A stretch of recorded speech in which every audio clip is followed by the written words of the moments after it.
দীর্ঘ ৪ দশকেরও বেশি সময় ধরে যুক্তরাষ্ট্র ইরানের উপর দফায় দফায় কঠোর অর্থনৈতিক ও সামরিক নিষেধাজ্ঞা আরোপ করে আসছে।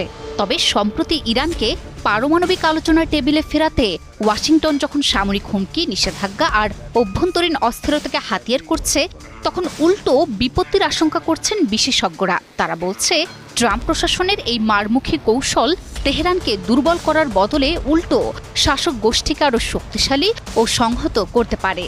সত্যি কি তাই?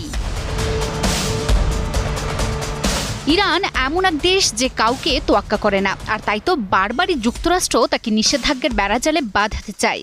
তবে এই নিষেধাজ্ঞায় যে ইরানকে শক্তিশালী করছে, সেই সতর্কবার্তা এবার পশ্চিমা বিশ্বকে দিয়েছে বিশেষজ্ঞরা। ওয়াশিংটনে সাক্ষাৎকার দেন ইরান বিষয়ক বিশ্লেষক ইভান শাশা শিহানের মতে, ট্রাম্প প্রশাসন